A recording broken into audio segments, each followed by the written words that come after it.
Update tayo sa ating mini garden. Ayan ang lalaki ng mga pak choy ko.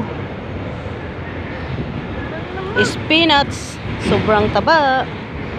Ayan oh, mga spinach. Yan, kukuha tayo ng ano, pichay. Dami na yung pichay. Oh, gulay. Walang imposible pag masipag ka lang. May aanihin ka. Yan. Oh. Sa mga naglalaway ng pichay dyan, ayan, marami ako. Spinach natin, oh. Laki na. Kukuha tayo ngayon ng ating gugulayin. Magputol tayo. Magputol tayo ng gugulayin.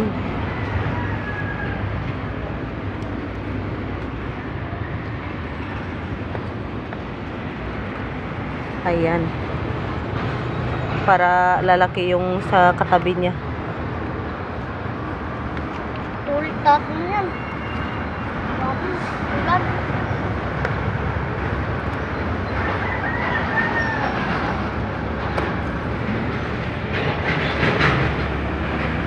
Yan. Kuha na sa wakas. Yes! Pichay na malaki.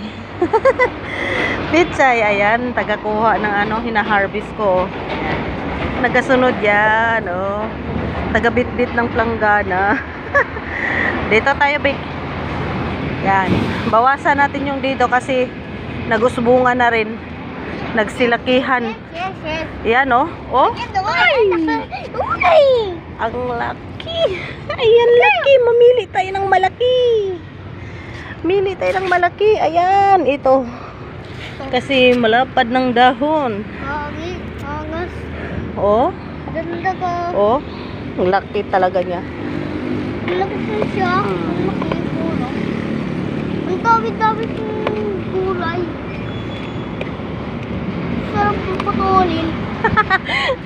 Sarap puputulin ang mga gulay daw. Ang sarap, ibig sabihin sarap mag-harvest. Ayan, ang laki niya. Very, very good. Yummy, yummy. Oh, dalawa lang. May ulam ka na. Oh, ayan, para makapagtanim ulit. Ayan, Next time. Next time.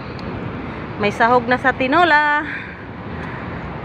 At kukuha tayo ng tanglad kasi magtitinola ako. Yan si tanglad. Malaki na. Ay, putulin ko yung sili. Saka dumadami na rin. Yan. Putulin ko na yung sili. Huwag mong putulin yung sili.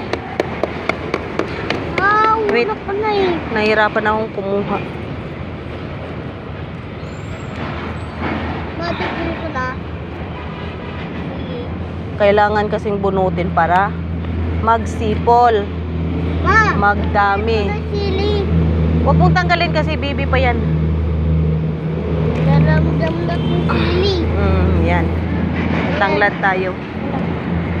Yan. Ang aking dragon fruit. Yan. Malaki na rin. Yung malunggay ko. Si guyabano. May langka. Sa ilalim ng langka may pichay. Na dambuhala. Ayan. Ayan po yung mga garden natin, oh. Oh. Oh. Nakahilira lang yung mga gulay.